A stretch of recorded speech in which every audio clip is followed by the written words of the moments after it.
Bueno, entonces nuestra programación y todo lo que tiene que ver con la manipulación de alimentos tiene principalmente unas bases teóricas, unas bases normativas, que usted ya lo mencionó incluso en el inicio de la sesión que estuvimos hablando. Y es muy importante que sepamos cuáles son esas normativas. Entonces hoy vamos a ingresar a ver todo lo que tiene que ver con esas dos normatividades más importantes. ¿Listo? Sí. Las normatividades más importantes, bueno, se las voy a mostrar en el tablón donde están por si quieren comenzar a, digamos, a descargarlas o si quiere, digamos, conocerla un poco más a detalle. Le voy a mostrar dónde las encuentra, que es como el documento específico de...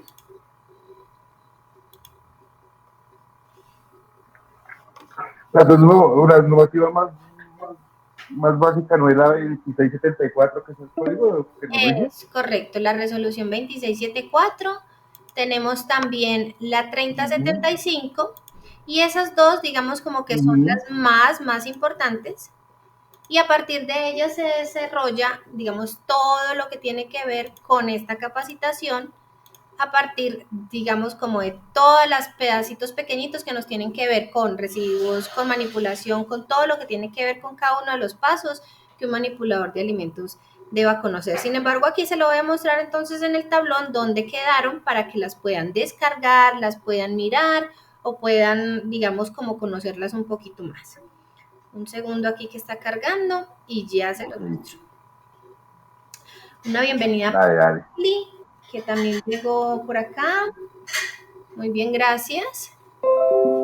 Entonces, en la parte donde encontramos el tablón, que les mostraba ahorita, que es donde nos podemos comunicar, enseguidita en el siguiente link dice trabajo de clase.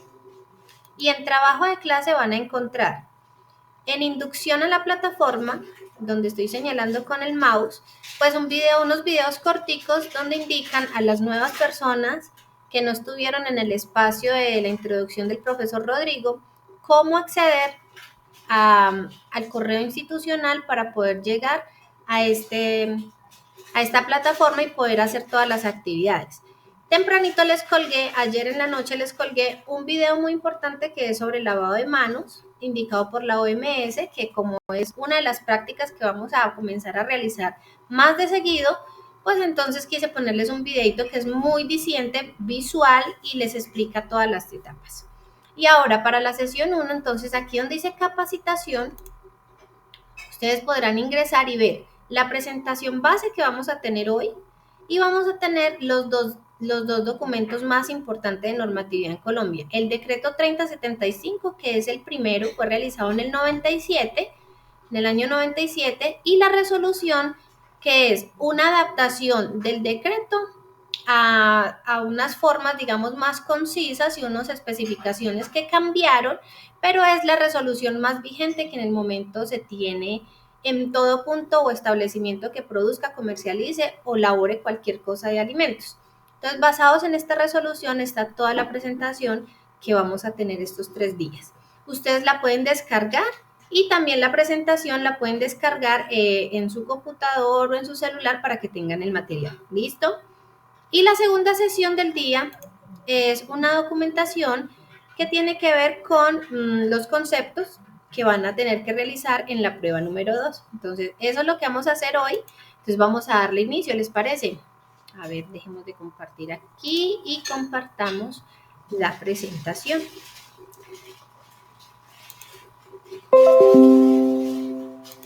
Entonces, vamos a compartir toda la pantalla, no importa. Perfecto. Bueno, entonces, resulta que el curso de manipulación de alimentos, a pesar de que no es solamente dirigido a todas las prácticas buenas que ustedes deben tener, sino que está dirigido para que ustedes conozcan todas las especificaciones que se manejan desde instalaciones, estructura de los pisos, de las paredes, de los techos, normatividades, requisitos, digamos, como de la parte locativa, requisitos desde el punto de vista de equipos, de instrumentos, de utensilios. Entonces, para darle inicio a ese tipo de ejercicios, vamos a comenzar un poquito como cuál es el temario que vamos a trabajar esta semana. Entonces, el temario está diseñado de esta manera. Según la normatividad, toda persona que manipule alimentos, y que ahora vamos a ver en general quién es un manipulador de alimentos, debe tener al año una capacitación mínima de 10 horas anuales. Nosotros la hacemos de 12 horas, que es el que está especificado para establecimientos que producen alimentos directamente para el consumidor, es decir, restaurantes, bares y locales de alguna manera que producen alimentos y que van a distribuir directamente la producción a comensales. ¿Qué vamos a hacer en estas primeras horas? Pues primero, ¿qué es un alimento? Vamos a saber exactamente cuál es la definición del alimento. Vamos a conocer un poquito de la normatividad y las buenas prácticas de manufactura. Vamos a conocer generalidades de lo que debe hacer un manipulador de alimentos. Y en la siguiente sesión vamos a aprender sobre tipos de contaminación de los alimentos. Vamos a hablar algo de las ETAs, que la vamos a reforzar más el día de mañana. Vamos a hablar sobre la recepción de los alimentos y el almacenamiento de los alimentos. En otras sesiones, entonces, vamos a hablar del tipo de contaminación de los alimentos, de la limpieza y la desinfección, los protocolos, las dosificaciones, los productos recomendados, por qué no es bueno hacer exageración uso de los desinfectantes, por qué es bueno hacer rotación, todo ese tipo de cositas les vamos a ver. Vamos a ver sobre el plan de saneamiento básico que lo pide Secretaría de Salud como requisito indispensable cuando hace las visitas a los establecimientos, que son 4 planes o 4 programas específicamente, y vamos a conocer parte de esos programas, ¿cierto? Vamos a conocer cuál es el control de plagas, cuál es el control de residuos, cuál es el control para el programa de agua potable, cómo debe ser el uso de los residuos. Hay unos residuos específicos que manejan ciertas entidades que requieren digamos, un manejo específico, unas certificaciones que hay que tener siempre en punto, una documentación, en fin. Vamos a conocer todo eso en esta capacitación. Entonces, para entrar en materia, vamos a hablar de qué es la normatividad. Digamos, la normatividad con la que se juega para todo lo que tiene que ver con la manipulación de alimentos, pues está la Ley 9 de 1979, que es un resumen muy amplio acerca de todo lo que son los residuos y el por qué debe manejarse de una manera correcta, que es una fuente principal de contaminación de los alimentos. Entonces es un protocolo que hay que tener muy estricto. Vamos a hablar del decreto 3075, que fue el documento inicial con el que se empezó a trabajar todo lo que son los requisitos de establecimientos, empresas y fábricas que manejan y manipulan alimentos. Y la resolución, que es como la adaptación más práctica de ese decreto y que fue realizada en el 2013. Entonces, para conocer un poquito, vamos a hacer una comparación. Entonces, en un cuadro comparativo muestro que el decreto 3075, que era el antiguo, digamos, todavía es vigente, pero de ahí parte la resolución. Entonces, en el decreto 3075 habían 125 artículos, es decir, 125 especificaciones que desprendían otras especificaciones. La resolución lo que hizo fue coger y como condensar los más importantes y a partir de ellos crear, digamos, como una síntesis de los requisitos, y creó solo 55 artículos. En el primero, por ejemplo, no se tenía en cuenta clasificaciones de alimentos. ¿A qué se refiere eso? Los alimentos se clasifican y ahora los vamos a ver qué tan riesgosos son para la salud pública. Entonces vamos a ver que unos les llamamos de alto riesgo, otros de mediano riesgo y otros de bajo riesgo. Y cuando tenemos esa clasificación, pues tenemos un tipo de permiso diferente para crearle, como el registro sanitario INVIMA, que no sé si alguna vez lo han escuchado, que es el requisito indispensable para uno poder comercializar un producto en supermercados y en lugares donde pueda uno, digamos, tenerlo a acceso de las personas. Ejemplo, salsas, mermeladas, pues que sea legalmente comerciable. Antes del decreto, pues no se manejaba esa clasificación, entonces todo producto solo tenía registro sanitario. Ahora, con la resolución 2674 se hace clasificación en 3 tipos de productos, entonces ya se tiene registro sanitario, notificación sanitaria y permiso sanitario. Antes entonces, el registro sanitario pues lo daban por 10 años, ¿sí? Resulta que con la resolución 2674 ya entonces se hizo una subclasificación de los permisos, del permiso, del registro y de la notificación, y cada uno de ellos tiene un tiempo distinto de duración. Uno tiene 5 años, otro 7 y otro 10. El de 5 será el producto que más fácil tiende, digamos, como a dañarse o descomponerse, que son todos los derivados de lácteos y de cárnicos, y los permisos que son, digamos, entre fácil y duro de dañarse, es un intermedio, tienen alrededor de 7 años, y los que son muy difíciles, digamos, de dañarse o descomponerse, como productos secos, ¿cierto? Arroces, café, chocolate en polvo, todo lo que tiene muy, digamos, un periodo de vida mucho más largo, le dan los 10 años de, digamos, de permiso para poder tener esa comercialización como corresponde. Otro, otro punto importante es que en el decreto 3075 solo se manejaba en el plan de saneamiento 3 programas. El de limpieza y desinfección, que es el que más, digamos, para mí atañe a los manipuladores de alimentos porque es donde se ve reflejado mucho trabajo de ustedes. El de desechos sólidos, que también la clasificación de los residuos que ustedes dan en el punto donde trabajan y operan. Y el de control de plagas, que depende también directamente de los anteriores, de qué tan buena sea la limpieza, de qué tan eficiente sea la clasificación de los desechos. Y resulta que el plan de saneamiento para la resolución 2674 añadió otro programa que se llama suministro de agua potable o abastecimiento de agua potable. Además, digamos como que incluyó la necesidad de tener registros de todo eso que hacemos, registro de la limpieza, registro de cómo se desechan los residuos, cuántas bolsas salieron al día, de qué colores, que lo vamos a ver más adelante, un cronograma de revisión, de capacitación, de revisión, de todo lo que tiene que ver con el control de esos 4 programas. Y como puedes ver, entonces pasa de tener 3 programas a tener 4 programas y un sinnúmero de actividades extras para realizar. Ahora bien, vamos a entrar en materia. ¿Qué creen o cómo consideran ustedes? No sé si por aquí de pronto Carly nos quiera dar su punto de vista, o si no también Edison. ¿Qué es un alimento para ustedes? Antes de entrar como en materia, ¿qué clasifican ustedes como un alimento? ¿Qué viene siendo un alimento? ¿Quién se anima?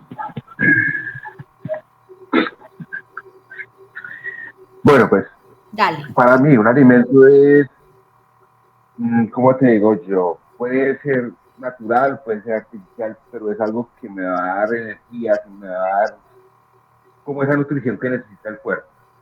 Eso es un alimento, puede ser una proteína, puede ser una fruta, puede ser vegetal, puede ser animal. Es algo que me va a dar energía o que me va a dar a mí como la base para tener un ritmo constante en el trabajo, constante en la vida, en la normal cotidiana de uno. Eso Correcto. para mí es un alimento. Muy bien, muy bien. Básicamente eso es. Un alimento es cualquier sustancia, como usted mencionó, natural o artificial, que ingiriéndola aporta a nuestro organismo, al cuerpo, las sustancias necesarias. Entonces, ¿cuáles son las sustancias necesarias? Pues vitaminas, proteínas, carbohidratos, vitaminas en general. Entonces, eso se traduce a lo que usted acaba de mencionar. Entonces, si yo necesito energía para poder desarrollar mis actividades, pues yo necesito consumir un tipo de alimento específico. Si de pronto yo, como dentro de mis actividades, requiero también nutrirme mucho más, porque de pronto no sé, tiene falencias nutricionales en algún aspecto, pues también tendrá una clasificación de alimentos. Pero básicamente, y como usted lo mencionó, el compañero lo mencionó, un alimento es aquella sustancia que al consumirla me aporta lo que necesito para realizar las labores que el cuerpo requiere. Entonces necesitamos especialmente energía, necesitamos proteínas y necesitamos vitaminas y minerales. Esas tres, cuatro cosas constantemente se presentan en todo tipo de alimentos. Entonces no se les olvide este concepto porque a partir de este concepto también comenzaremos a trabajar las actividades y las evaluaciones y las pruebas que estarán colgadas en el tablón del, del Classroom. Les recuerdo a las personas que han llegado después de iniciar la sesión que deben ingresar a la plataforma con el usuario institucional. ¿Listo? Ese videito queda colgado ahí en el Classroom para que puedan, por favor, hacer acceso a él y poder revisar exactamente cómo ingresar a las pruebas y cómo poner, digamos, mensajes para que alguna duda o algo que se presente.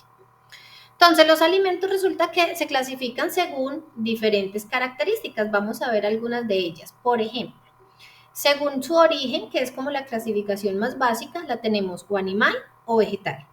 Obviamente las vegetales son las que provienen de todo lo que está cultivado, sean árboles, sean plantaciones, sean, digamos, externas o internas, por ejemplo, sea papas, sea frutas, sean uvas, sea todo lo que tiene que ver con procesos, digamos, como de vegetación. Y tenemos la clasificación según origen también de los animales, que pues los más comunes son res, cerdo, pollo, como tal, pero tenemos muchos otros. Tenemos todo lo que es avícola, que son patos, gansos, hay personas y hay comunidades que las ingieren. Tenemos búfalos, tenemos incluso unos animales que no son, digamos, como muy tradicionales de nuestra región, pero en otras sí, como iguanas o que no son legales, pero que también son provenientes de animales y que aportan al cuerpo los nutrientes o macronutrientes requeridos. Entonces, sin hacer una clasificación específica, siempre debemos pensar que los alimentos según su origen tendrán clasificación animal o vegetal. ¿Listo? También tenemos otro tipo de clasificación. Esta es un abanico un poco más amplio y se va a hacer desde 4 categorías de la siguiente manera. Los alimentos sin procesar o mínimamente procesados son aquellos que, por ejemplo, no se les ha hecho ninguna transformación o muy mínima. Entonces, las manzanas o el pescado es una transformación muy mínima. Simplemente cuando las personas pescan, lo máximo que hacen ocasionalmente es hacer freír el pescado. Otros tipos de pescado ni siquiera se cocinan, se consumen así crudos. Entonces pueden entrar en la clasificación de los alimentos sin procesar o mínimamente procesados. Tenemos alimentos que se convierten en ingredientes culinarios procesados. Por ejemplo, los aceites, las grasas, la sal, el azúcar y las especies. Esos son productos que se usan en combinación con otros para poder, digamos, como ingerirlos. Entonces, habitualmente uno nunca se come una cucharada de sal, pero se utiliza la sal para condimentar otros productos. Lo mismo las especias, lo mismo el azúcar y lo mismo las grasas en general. Otra clasificación están los alimentos procesados, que son aquellos que ya han tenido una transformación mucho más amplia, que de alguna manera tienen como una serie de procesos de transformación que han requerido el acompañamiento y digamos, el uso de operarios desde el punto de vista de manipulación. Y entonces tenemos, por ejemplo, la producción de quesos madurados, de verduras ya enlatadas, de mermeladas procesadas, de compotas, de todos los alimentos que ya tienen un procesamiento, un trabajo de picado, de pelado, de varias etapas que pueden llegar a presentar el producto. Y por último tenemos los alimentos ultraprocesados, que son aquellos alimentos que a partir de procesos muy industriales pues presentan un tipo de productos como son, por ejemplo, los aditivos, los saborizantes, los edulcorantes, los texturizantes. Entonces, por ejemplo, ahí nos vamos así como más común, la gelatina sin sabor. Es un producto que puede ser texturizante y es un proceso y es un producto que requiere un proceso de transformación muy amplio para lograr tener de una materia prima un producto que, utilizando pequeñas cantidades, me manifieste en un alimento o en un proceso una característica específica. Tenemos los edulcorantes, que son, por ejemplo, la stevia, la sucralosa, que son muchos que se utilizan para suplementar o para cambiar eh, algunos ingredientes tradicionales y que en teoría representan un manejo adecuado para la salud, ¿cierto? Entonces son diferentes clasificaciones de los alimentos que a partir de hoy podemos comenzar como a imaginar. La clasificación de los alimentos también, de hecho, por normatividad, se clasifica en tres tipos, digamos, como de alimentos, según su vida útil. ¿Qué quiere decir su vida útil? ¿Quién me puede traducir esa palabra? Vida útil, ¿qué quiere decir? ¿A qué hará referencia? Bueno, pues se supone que la vida útil de un producto es como, te digo yo, como los años para nosotros. Eso es la vida útil para un producto. Un producto vegetal, pongámosle un habano, desde que tú lo sacas de la mata hasta que lo llevas a la tienda y a tu casa, tiene vida útil más o menos entre 8 a 15 días, dependiendo la variedad. El pescado, por ejemplo, tiene un proceso de vida útil de 8 a 12 días para terminar de descomponerse, dependiendo del almacenaje. O puede durar más si lo mantienes congelado. Es lo mismo que con diferentes productos. Esa es la vida útil. Es el alargamiento hacia poderlo consumir. Es En pocas correcto. palabras. Es correcto. Vida útil hace referencia al tiempo de vida o el tiempo en que un alimento está en buenas condiciones para ser ingerido sin que cause daño al organismo, al cuerpo o a la población que lo vaya a consumir. Es decir, el tiempo de inocuidad que pueda manifestar ese alimento para el consumo.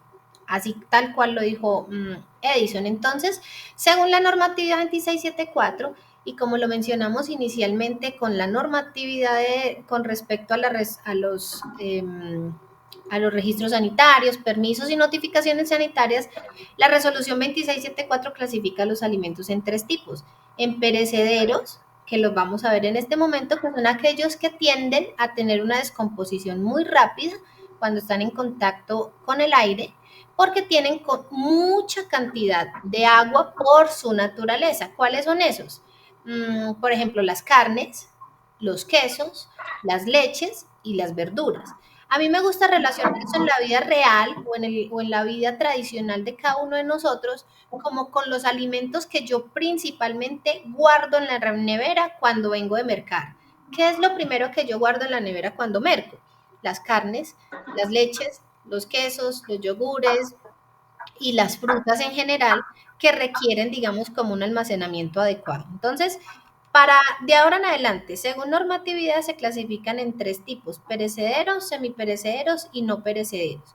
Y los perecederos son aquellos que representan un alto riesgo de contaminación porque por su naturaleza tienen mucho contenido de agua o de nutrientes y puede fácilmente dañarse si no tiene una adecuada almacenamiento. Entonces, no olviden pollos, carnes, lácteos, verduras y frutas. ¿Listo? Como tal.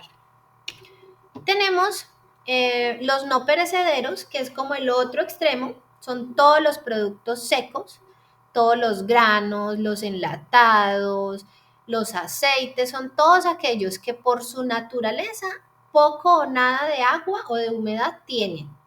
Entonces, ahí nos vamos especialmente en el mercado al arroz, el aceite, los frijoles, las lentejas, la arveja, todos esos productos que se pueden almacenar por largas temporadas y no se dañan, son los productos que a partir de hoy vamos a llamar alimentos no perecederos.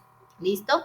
Entonces tenemos esos dos grandes, digamos, clasificaciones, y los semiperecederos son aquellos que por ejemplo, las mermeladas tienen un tiempo largo de vida, pero cuando tú las destapas ya requieren tener un almacenamiento adecuado. La idea es no dejarlo a temperaturas ambientes, sino que después de uno destapar una mermelada, pues la tenga a temperatura de refrigeración. Esa puede ser semiperecedero. O podemos, por ejemplo, hablar de semiperecedero, las salsas, que cuando están en sus bolsas pueden durar muchos años, pero cuando las abrimos ya requieren tener un proceso, digamos, más controlado de almacenamiento. Según entonces la resolución 2674, esos productos de mayor riesgo o de perecederos o semiperecederos o no perecederos los clasifica en productos de alto riesgo de salud pública o productos de mediano riesgo en salud pública o productos de bajo riesgo en salud pública. Y más adelante les vuelvo a recordar que cada uno de ellos les da una clasificación para tener certificado de registro sanitario o de permiso sanitario o de notificación sanitaria. Entonces, los de mayor riesgo de salud siempre van a tener que hacer procesamiento para tener registro sanitario. Y es, de hecho, aquí como abro comillas, para hacer, digamos, como una salvedad, los productos de mayor riesgo de salud pública, como son los quesos, las leches, los yogures, los chorizos, las carnes en general, todo lo que es derivado de carnes y lácteos, pues requieren el registro sanitario y es uno de los más costosos que se deben gestionar por el INVIMA. Pueden estar en este momento entre 5 millones y 6 millones y medio, y ese tiempo lo da o ese pago más bien es para un registro que tendrá una durabilidad de 5 años. Pasados los 5 años, el dueño del producto puede renovar a un costo mucho menor del que ya les mencioné su registro de nuevo para poder comercializar el producto. Entonces, si alguna vez han pensado sacar un chorizo, sacar un yogur especial, o si han pensado de pronto algún día tener su propia línea de quesos, hay que tener presente que para poderlos comercializar como corresponde, con marca y en diferentes plataformas, digamos, de comercio, deben tener ese registro sanitario. Otra nota importante, el INVIMA habitualmente para los registros sanitarios, que son los productos de alto riesgo, saca promociones o, digamos, invitaciones para que los empresarios, los emprendedores o todos los que quieran sacar su producto por temporadas puedan hacer ese acompañamiento completamente gratuito por el INVIMA. Y de hecho también no, cuando es registro sanitario, ocasionalmente les otorga el registro sin necesidad de pago, siempre y cuando garanticen que la producción de los alimentos los hagan bajo unas condiciones súper adecuadas de infraestructura y de manipulación. Por eso es importante que conozcan y aprendan un poquito de todo esto que tiene que ver con los procesos correctos de manipulación de alimentos.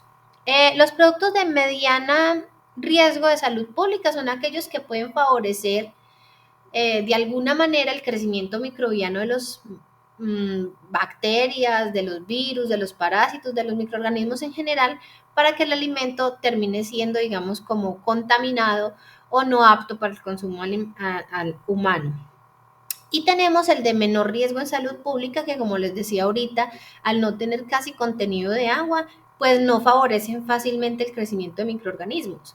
Es bueno tener, digamos, como esa asociación entre un alimento más agua tenga naturalmente, más fácil se daña. Pero mientras un alimento tenga poca agua, pues es mucho más difícil que se dañe. Entonces, si nos ponemos a ver a la vida práctica, yo tengo una libra de arroz y una libra de carne, la libra de arroz me puede durar a mí cantidades de tiempo y la libra de carne, incluso refrigerada, ni al ambiente ni refrigerada, me puede durar en súper buenas condiciones más de 4 días. Porque ¿qué pasa con la carne cuando ya pasa 4 o 5 días en refrigeración? ¿Qué comienza a cambiar? ¿El aspecto? El aspecto, el olor, el sabor. Se empieza a madurar. Es correcto, puede hacer, cuando es controlada, hace una maduración agradable para el humano, digamos, para el consumo, pero cuando no es controlada, digamos, de una manera profesional, pues esa maduración tiende a tener, digamos, como unos aspectos negativos en el sabor. Entonces comienza a tenernos un sabor rancio, un olor desagradable, verdoso, baboso. Son unas características que más adelante vamos a llamar digamos, características organolépticas y que ustedes van a comenzar a identificar pues en la vida práctica, ¿cierto? No necesariamente en el empleo o en el lugar donde operan, sino que en sus casas ustedes comienzan a ver que un alimento ya no está apto cuando tiene ciertas características. Muy bien. Entonces, dentro de lo que llamamos buenas prácticas de manufactura, eso quiere decir BPM, buenas prácticas de manufactura, pues nosotros nos enfocamos a que las buenas prácticas de manufactura estén diseñados para todo, o sea, no solo para las personas, sino para los procesos, para el producto, para las instalaciones, para los procedimientos, para las personas. Entonces, en las personas comprende todo lo que es las funciones y las responsabilidades.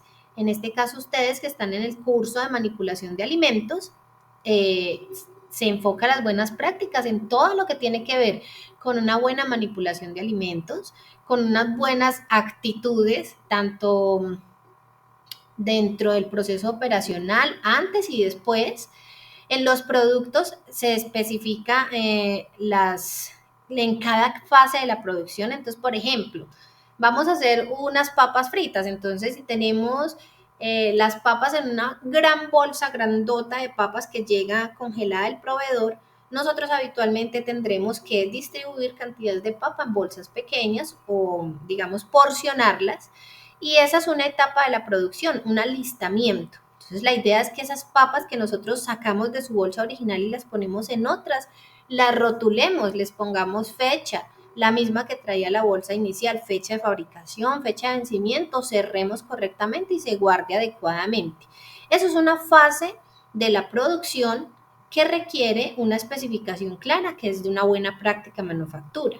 Ahora bien, cuando vamos a hacer el proceso de las mismas papas, tiene que estar todo primero documentado, es decir, cuando a usted les llega a su empresa los alimentos, ustedes habitualmente llenan unos formatos donde dice, llegaron el día 11 de septiembre, llegó 50 libras de papas, hora de llegada, temperatura de llegada, esa es la documentación. Pero en el proceso, digamos, de almacenamiento debe haber una buena práctica. Pero además en el proceso de fritura, ya cuando te solicitan una orden y unas papas fritas están en una bolsita porcionada, por ejemplo, y yo las saco y las echo a freír, por ejemplo, con la bolsa, porque el aceite caliente derrite la bolsa, es una mala práctica de manufactura. Entonces, por eso siempre se hace énfasis en que las buenas prácticas no solo son en cómo llegó la materia prima al punto, ni cómo las guardé, sino también cada una de las etapas, es la unión de todas las etapas, cómo llegaron, cómo las guardé, las rotulé, las tapé bien para que el frío de la nevera, digamos, no las quemara o no comenzara a generar un riesgo de contaminación cruzada. Y cuando las estoy friendo, pues que las saque y las adicione como corresponde, más no con la bolsa porque se rompe, porque ahí estaríamos haciendo dos malas prácticas directas. Una, estaríamos alterando el aceite por el plástico de la bolsa. Estaríamos alterando el producto que el consumidor va a tener en su organismo porque va a tener de alguna manera trazas de materias primas de la bolsa. Y eso nunca lo imaginamos en una práctica súper rápida, pero la idea es que cada cosa que hagamos se haga correcto para que el producto final llegue como corresponde con las buenas prácticas. O las directrices, por ejemplo, que se dan para los procesos críticos. Ejemplo, digamos en su proceso específico laboral no les atañe, pero supongamos que ustedes están en una empresa de pollos y asan pollos y terminan de asar el pollito y lo empacan en unas bolsitas y se deben almacenar a una temperatura. Y resulta que se está dicho que cada que termine de procesar unas presitas de pollo, se empacan a un máximo de 20 grados centígrados. Y resulta que cuando la presita de pollo sale del horno, sale a 80 grados. Si yo empaco esas presas de pollo rápidamente a 80 grados sin esperar que sea la temperatura adecuada, yo estoy haciendo un procedimiento equivocado, pasando por encima de la directriz y haciendo que el proceso sea peligroso y pasando un criterio específico solo porque quiero de pronto que me rinda, ¿cierto? Entonces es súper importante aceptar las directrices. Se empaca cuando esté en tal temperatura, se empaca en tantas cantidades, se debe pesar, se debe sellar, o sea, hacerlas caso a las especificaciones que dan en cada una de las etapas del proceso. Y por último, las instalaciones también tienen aplicación de buenas prácticas de manufactura, específicamente cuando hacemos la limpieza y la desinfección de todas las etapas, tanto de pisos, paredes, techos, como máquinas, como los equipos, hacemos una adecuada limpieza. Cuando la nevera guardamos todo súper bien y está súper sucia, estamos haciendo un proceso irregular. Entonces tenemos que asegurarnos que la nevera esté súper limpia para poder guardar alimentos que no generen contaminación. Como pueden ver, en cada una de las etapas, sean logísticas, sean documentos, sean equipos, sean pisos o paredes, ustedes como manipuladores son los directamente, digamos, como líderes de cada una de esas etapas. Si ustedes deciden almacenar un producto de una manera errónea, eso es su responsabilidad, es decir, fue su decisión. Si hacen un proceso como no deberían hacerlo, es su decisión. Si almacenan en una parte donde no está limpia, es una decisión que usted tomó. Si utiliza unos formatos y no los llena de la manera correcta, es una decisión que usted tomó. Entonces, por eso es el curso de manipulación, hacer una especie de llamado a que cada una de estas prácticas se haga de manera correcta. ¿Estamos claros hasta ahí? Bueno, asumo que sí. ¿Listo? Dentro de las especificaciones generales, digamos como esta primera sesión que vamos en camino, tenemos que señalar también que las edificaciones y las instalaciones, según resolución, deben cubrir tres aspectos muy importantes. Digamos que hay en ese aspecto, ustedes no son los directamente responsables porque ustedes no diseñan ni no son los que ponen, digamos, como la parte económica para hacer unas especificaciones en los áreas, pero sí son los directamente responsables después de hacer una adecuada limpieza a esos espacios y a esas, digamos, condiciones de limpieza y de cumplimiento de buenas prácticas en cada uno de ellos. Entonces, la localización y acceso, entonces nos indica la norma que no podemos estar cerca a focos de insalubridad.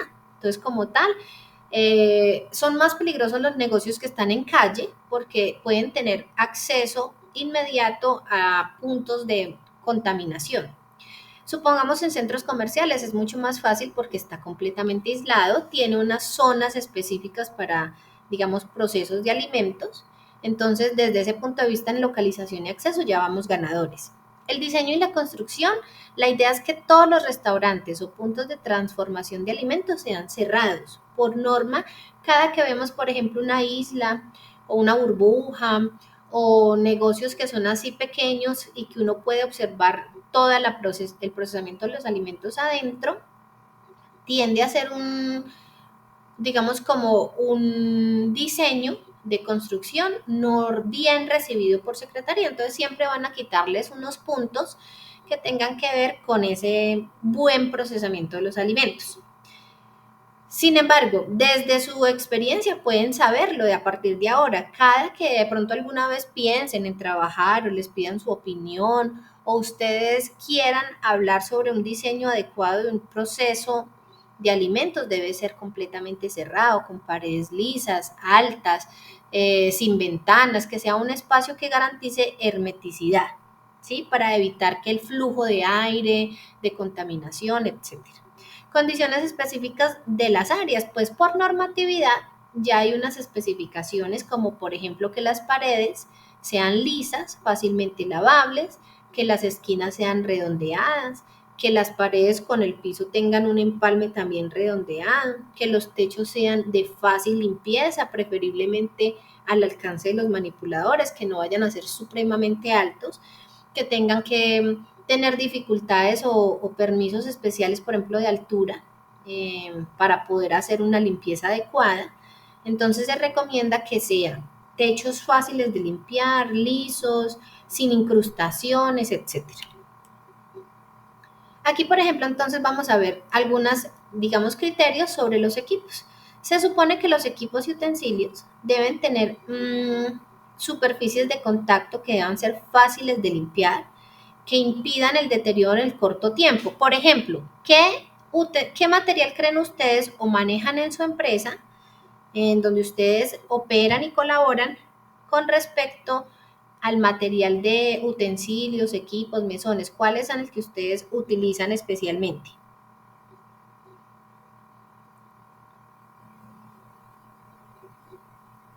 ¿Cuál será ese material que más tienen en sus puntos de trabajo? Nosotros normalmente tenemos el acero. Sí, Los correcto. materiales que más utilizamos nosotros es el acero y los otros son mármol. Ok, perfecto. Muy bien, Es esos el son mármol. los Es que se pueden fácilmente. Es correcto.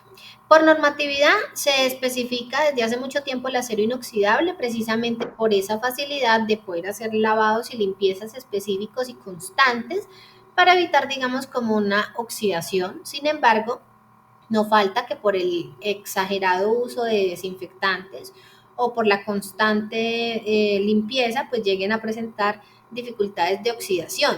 Sin embargo, cuando manejamos el acero inoxidable como tal, que es un poco costoso, pues se garantiza que se está cumpliendo con normatividad y evidentemente con cada una de las etapas que manifiestan de alguna manera mejoras en todos los procesos. El mármol también ha sido, digamos, como aceptado, dado que es fácil limpieza, es fácil uso, es fácil desinfección, no genera incrustaciones, incluso se ha permitido, no lo menciona la norma, pero la Secretaría de Salud ya lo acepta, las paredes, por ejemplo, enchapadas, que antes tenía que ser en una pared lisa con una pintura especial que se llama epóxica, que es muy similar a la plástica o a la de aceite en teorías, pero que no se desprende, sino que es especialmente para poder uno lavar. Hoy en día ya se permiten, digamos, paredes con enchapes completos que facilitan la limpieza de los mismos. ¿Listo? Los equipos, entonces, según la resolución, deben estar diseñados de manera que evite el contacto con el ambiente que lo rodea, incluso que sean fáciles de remover del espacio. Casi siempre ya vienen con rodachines para uno poder hacer la limpieza adecuada en la parte posterior y entre equipos, ¿cierto? Porque habitualmente tenemos la super plancha pegada, por ejemplo, al mesón y de pronto a veces incrustada con la misma campana de extracción. Entonces eso generaba dificultades en la limpieza entre equipos y paredes. Entonces, hoy por hoy los diseños están dados para que uno pueda remover, digamos, o correr los equipos para hacer una limpieza adecuada todos los días. O los días según el programa de limpieza hayan especificado una limpieza general. Las tuberías, por ejemplo, deben ser de material sanitario, desmontable para la limpieza y la desinfección. Eso desde el punto de vista incluso que no estén como visibles hacia el punto de para evitar rupturas que puedan contaminar los procesos de alimentos. Las mesas y los mesones también habitualmente vienen siendo de materiales sin bordos, materiales, perdón, anticorrosivos o antioxidantes, además que no sean con aristas, con bordes donde puedan incrustarse, digamos, suciedad y sea más difícil removerlos. Se sugiere que sean desmontables, pero con piezas grandes para evitar que de pronto piezas pequeñas vayan a quedar incrustados digamos, en materia prima que sea lista. Y las superficies de contacto, como con, por ejemplo, los molinos, en algunos puntos hacen su propia carne hamburguesa o procesan alimentos específicos para servirlos al comensal. Entonces, la idea es que esos equipos que son desmontables tengan partes muy grandes para evitar que se vayan incrustaciones o pedazos de ellas dentro de los alimentos de una manera que pueda generar un riesgo.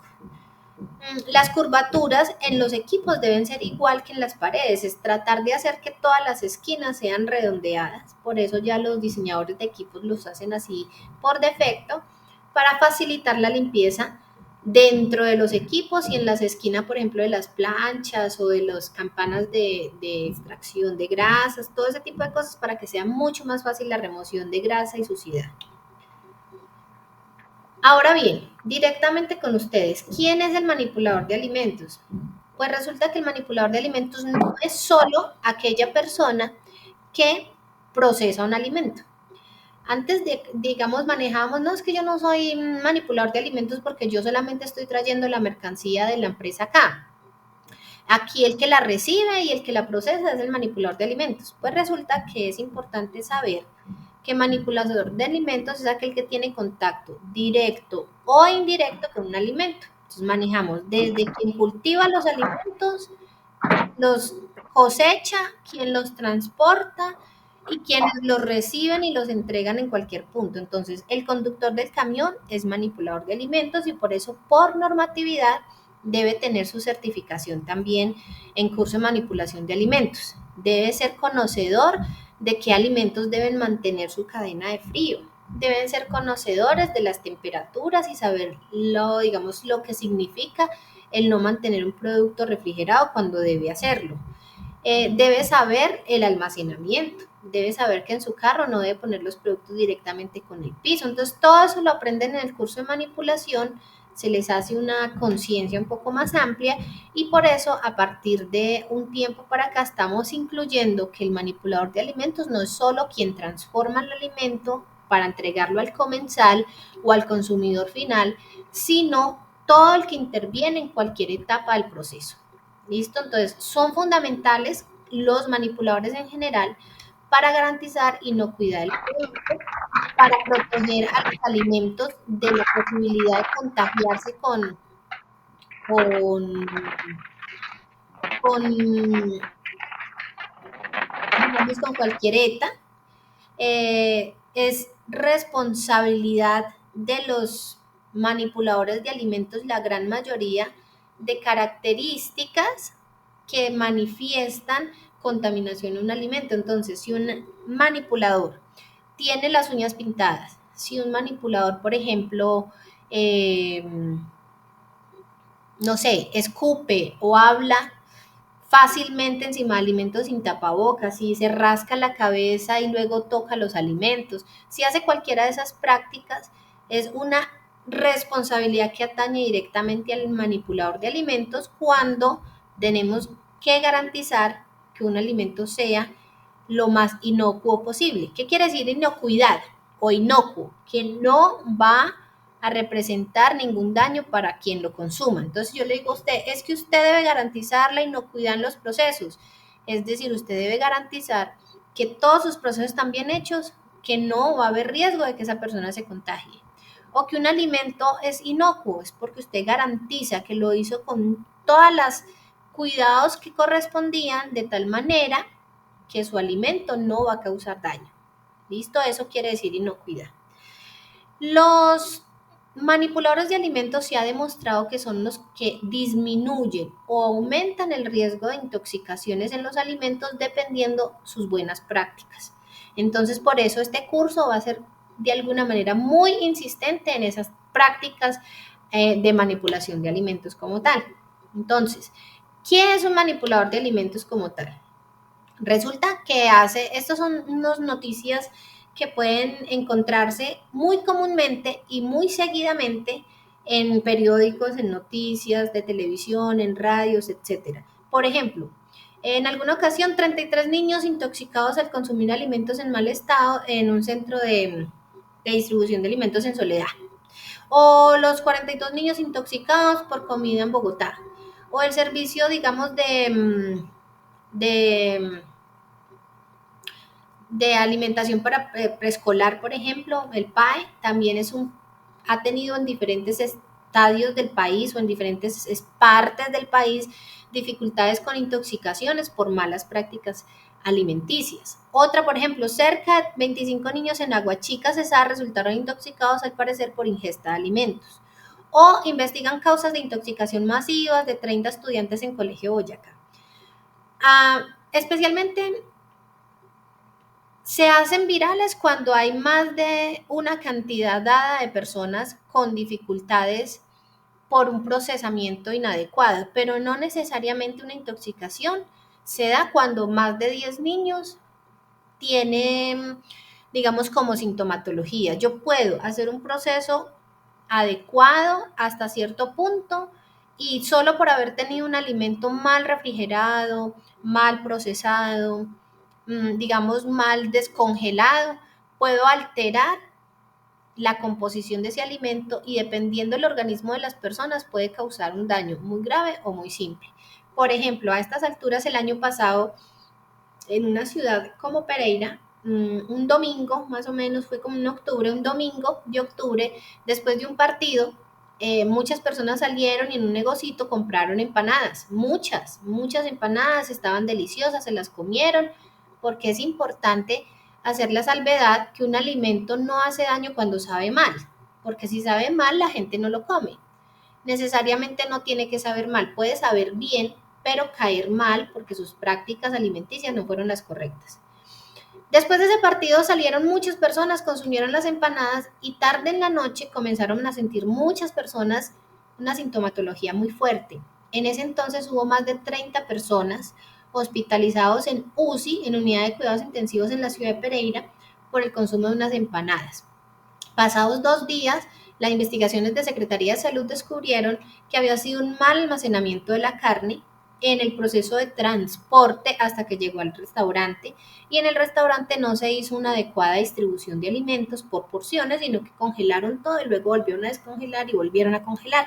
O sea que hicieron un mal proceso en el transporte y en el restaurante. La carne al final adobada y cocinada sabía súper rica, pero digamos como el daño ya estaba ahí y por eso muchas personas pasaron 2, 3 días en UCI con efectos muy altos o características, digamos, de intoxicaciones muy avanzadas que más adelante veremos, no solo son dolor de cabeza, náuseas y diarrea, sino que tendremos otra sintomatología que es bastante, digamos, como angustiante que pueda presentar y por eso es nuestra responsabilidad mostrarles a ustedes los grandes panoramas que pueden generar una mala, digamos como una mala práctica de manufactura. ¿Listo? Las clases de manipuladores pues están de alto riesgo y de bajo riesgo. Los de alto riesgo son aquellos que mantienen contacto directo en los alimentos, que no sufren un tratamiento posterior, son las personas directas que intervienen en la elaboración de alimentos, es decir, el que recibe la materia prima, la distribuye en bolsas, la almacena, la frita o prepara, por ejemplo, las carnes de la hamburguesa, las porciona, las hace en la plancha, ensambla, por ejemplo, la hamburguesa, o quien frita las papas, o quien las adoba, todos ellos son manipuladores de alimento de alto riesgo porque son los que tienen el contacto directo. Y como les mencionaba ahorita, los de bajo riesgo podrían ser aquellos como los proveedores, los transportadores, los almacenistas. Muchas veces tenemos en plantas que producen, digamos, como ejemplo, toda la carne y la envían ya en porciones, digamos, establecidas a los puntos de venta y quienes reciben todos los alimentos y los almacenan, si no los hacen de una manera correcta, pues también estarían teniendo una incidencia directa sobre un procesamiento de alimentos. Los hábitos deseados en un manipulador de alimentos pues son varios, ¿cierto? Tenemos que se laven las manos específicamente cuando se cambian de actividad, siempre, incluso cuando utilicemos guantes para hacer la limpieza, lo ideal es que si usted está limpiando, por ejemplo, la trampa de grasas, tenga unos utensilios especiales para la trampa de grasas. Terminó la trampa de grasas, pues se lave los guantes, los cuelgue y si tiene que ir a lavar, digamos, otro sector debajo de los mesones, detrás de un equipo, pues ya con otros guantes y que haya hecho el lavado adecuado para no transferir contaminación de un lugar que puede ser muy alto contaminantes a uno que podría tener menos contaminantes. Se sugiere tener jabones específicos que lo vamos a ver en el plan de saneamiento. Vamos a tener las especificaciones. ¿Cuáles serán esas? Que sean productos sin olor, sin fragancia. Habitualmente se sugiere incluso sin color para mejorar, digamos, con una contaminación visual, etcétera. Y que tengan, digamos, el pedal para poder hacer un lavado y abrir la llave sin necesidad de un contacto directo con las manos. Eso lo vamos a ver más adelante. Los hábitos deseados del manipulador de alimentos es que cuando se corte, se cubra sus heridas con tiras o con curas y impermeabilice, digamos, como la cortadura que pudo haber ocasionado, y preferiblemente que cambie de actividad a una donde no tenga contacto directo con el alimento. Debe mantener limpia la zona de trabajo y el uniforme. Vamos a ver que según normatividad el uniforme debe ser claro. Algunas empresas por sus colores institucionales pues manejan colores oscuros, pero lo importante es que sea oscuro o claro, esté en muy buenas condiciones de aseo. Que el manipulador de alimentos con utensilios pues labore, es decir, por ejemplo, si tiene que desmechar pollo, pues que desmeche con utensilios, más no con los dedos, que si tiene que hacer, digamos, como separar cosas, utilicen cuchillos, cucharas, tenedores y evitar el uso de los dedos y las uñas directamente para tener un menor riesgo de contaminación. Las canecas de la basura, esto es súper importante, en cada uno de los puntos que uno revisa es muy normal ver que el uso de las tapas de las basuras las quitan para que sea más fácil para ustedes después del procesamiento de manipulación, digamos, depositar las basuras en el recipiente. Es una práctica inadecuada. Necesitamos siempre tener las tapas de las basuras y preferiblemente que esas tapas sean de accionamiento mecánico, es decir, o la que se mueve, que con solo uno empujar con el codo se abre, o la que se acciona con el pie. Tratar de no tener las tapas donde usted se tiene que quitar con sus manos la tapa y depositar.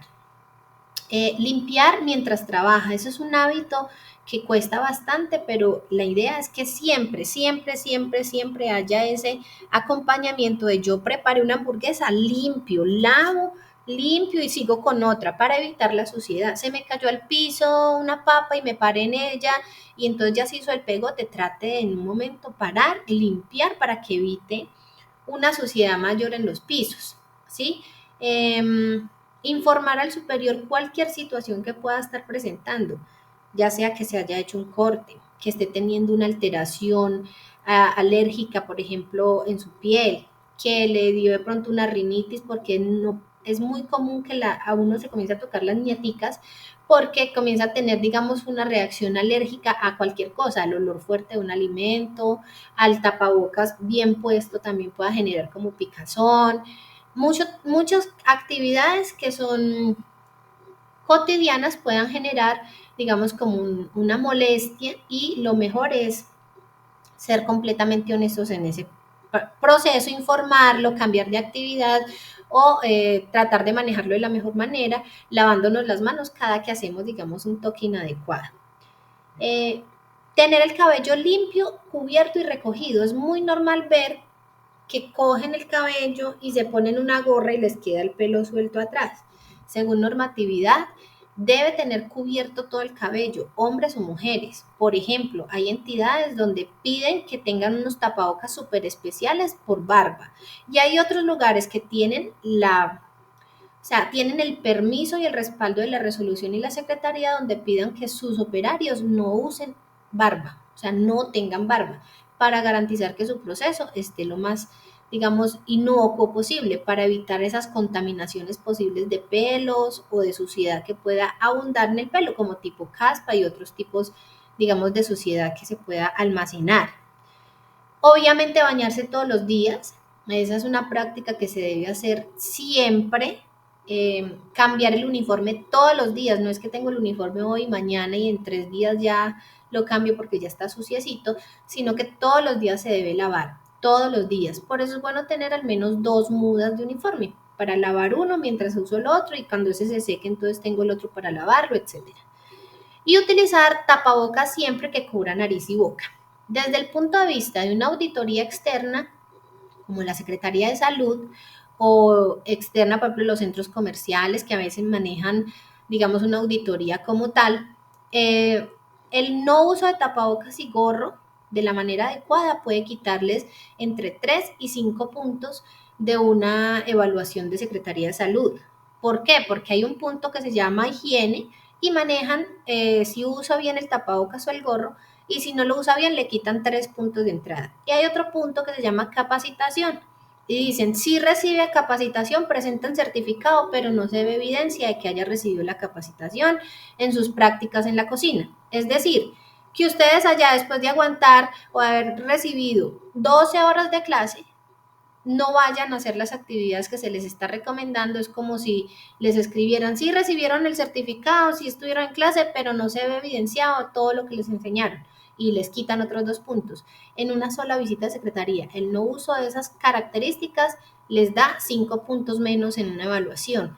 Pero además, si una visita de Secretaría de Salud es reiterativa 2, 3 veces con el mismo ítem sin cumplir, puede ser causal de cierre. Entonces, recuerden que sobre ustedes pesa una responsabilidad importante. ¿Listo? Los hábitos indeseados, por ejemplo, manipular alimentos crudos y cocinados en la misma zona, en la misma tabla de picar, con los mismos cuchillos, que cogió un pedazo de pollo que está descuartizando para hacer un procesado y a la vez cogió lechuga que va a poner en la hamburguesa y cortar con la misma cuchillo o en la misma tabla. Eso no debe ser, es una fuente de contaminación que veremos mañana.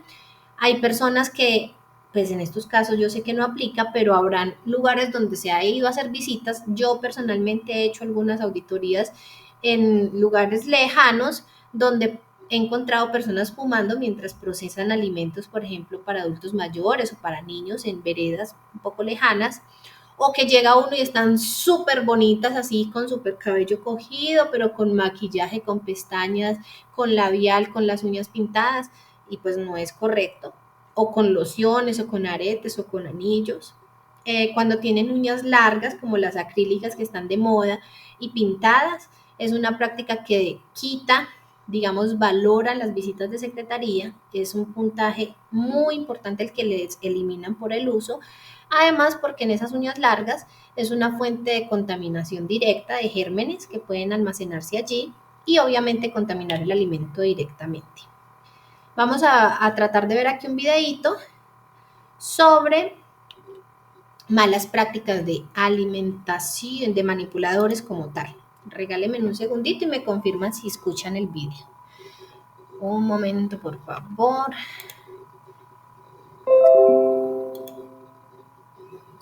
A ver. Vamos a ver video. Ustedes me dirán si escuchan, ¿listo? Por favor.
Todas las mañanas del mundo hoy está música barata.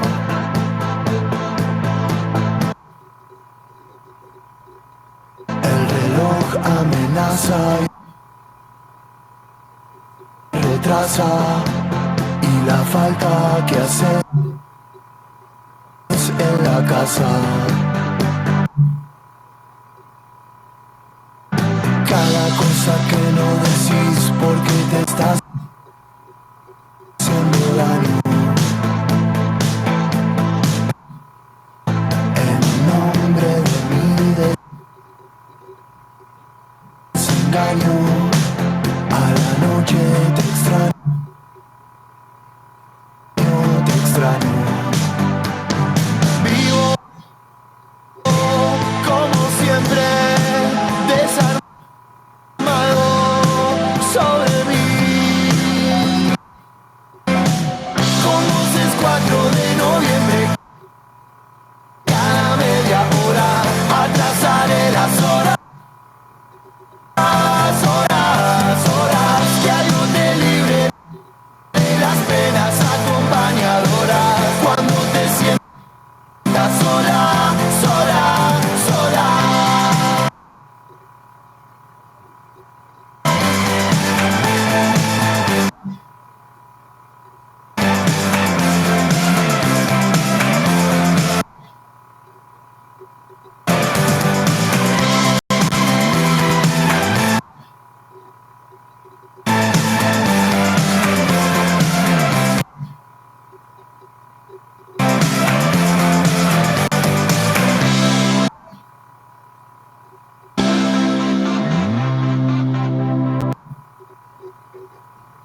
Toda tu mesita de luz lleva el color de tu esencia.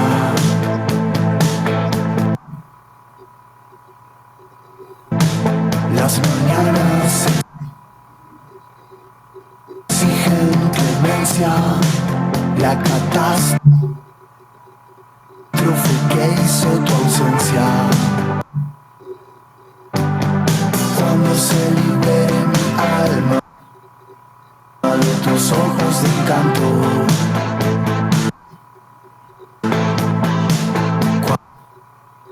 cuando el frío no enfríe tanto, los domingos y jueves de espanto. Vivo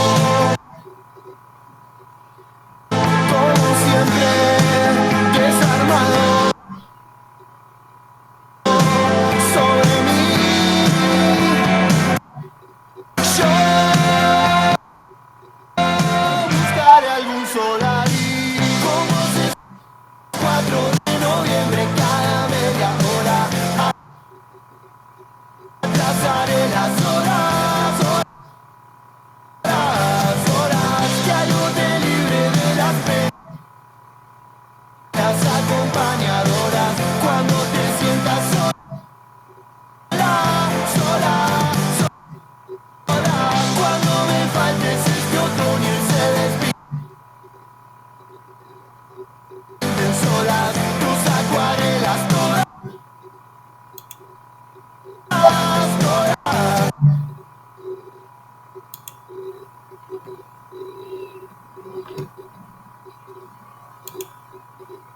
Bueno,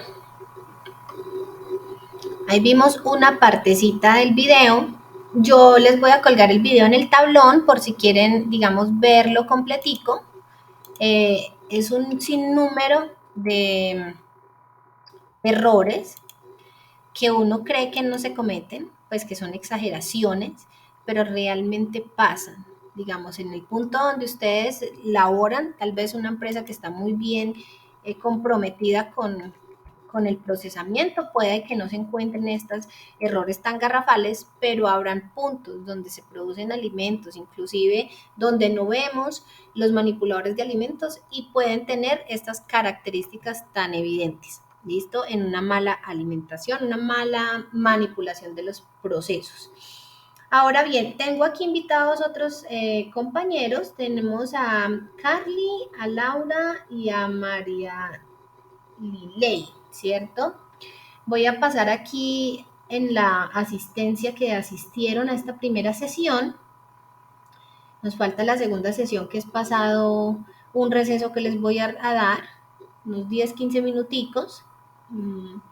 Entonces, si alguien más aparte de Carly, Edison, Laura y Marial María Liley se encuentran, por favor, me escriben en el chat, si es tan amable. ¿Me escuchan los otros compañeritos aparte de Edison?